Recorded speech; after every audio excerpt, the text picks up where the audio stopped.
In the 5th episode of Puff of Smoke, I observed how people have two distinct personalities, which are biochemically determined.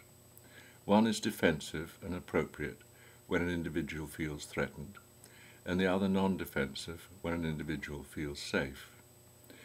When people feel secure, they are generally self-effacing, friendly, kind, generous, tolerant, forgiving. But these are Christian values. Christian values are therefore values associated with individuals who feel secure. Emotional security is the key to understanding Celtic Christianity. Intellectually, mature individuals who feel secure are broad-minded, have a sense of humour, can concentrate easily, see alternative points of view, plan ahead, and put their heart into whatever they do. Physically, they are relaxed, so that movements are smooth and coordinated rather than clumsy. The illuminated manuscripts, which were produced by the Celtic Christians in Ireland, with their meticulously planned and executed structure, speak volumes for the knowledge and peace of mind of the Celtic monks. Have another look. In the 11th episode of Puff of Smoke, I observed how thoughts and emotions behave like germs. For example, ideas get picked up, panic spreads through a crowd, and laughter is infectious. The Celtic Christian virtues of the monks in the 6th century would therefore have been picked up and spread passively through the local communities in which they dwelt. Missionaries later carried this spirit to the whole of Scotland and much of England.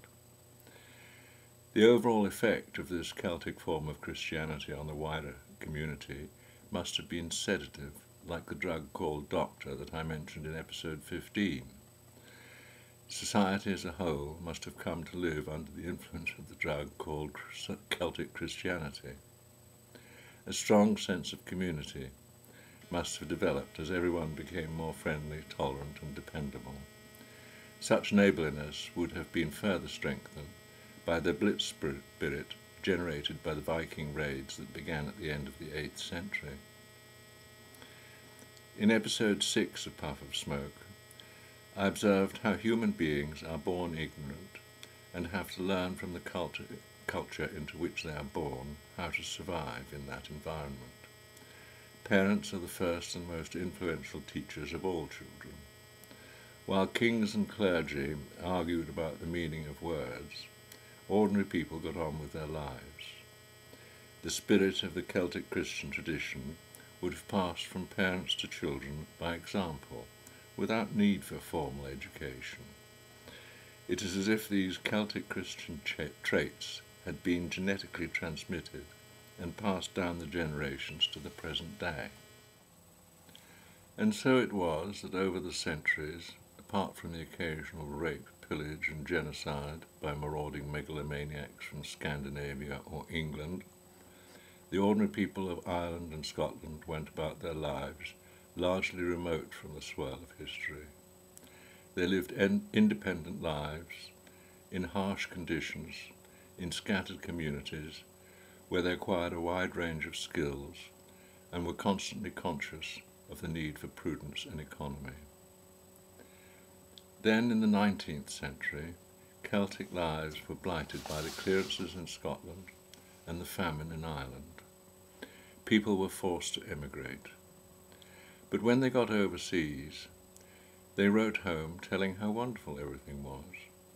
The clouds of the clearances and the famine had a silver lining.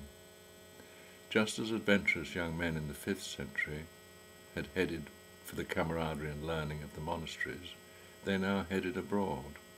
The depopulation of Scotland and Ireland began. Countless thousands of men and women went to settle not only in the cities of southern Scotland and England, but also Canada, Australia, New Zealand, Southern Africa, and the United States. In fact, they settled every corner of the globe. They took with them their Celtic Christian values and a capacity for hard work. They were men and women of kindness, compassion, and common sense. They showed a great ability to mix with and live peaceably in alien cultures, be respected by them, and hold positions of responsibility and trust in them. They and their children's children exercised an influence out of all proportion to their numbers. In the final analysis, it was ordinary people who exported the Industrial Revolution and created the empire with a democratic system of ideas and way of life that had its root in Celtic Christianity 1500 years ago. It was the doggedness of that democratic system that won the war. It was the doggedness of that democratic system that the Cultural Revolution of the 60s set out to destroy. But that democratic system offers the only effective alternative to the left-right of modern politics.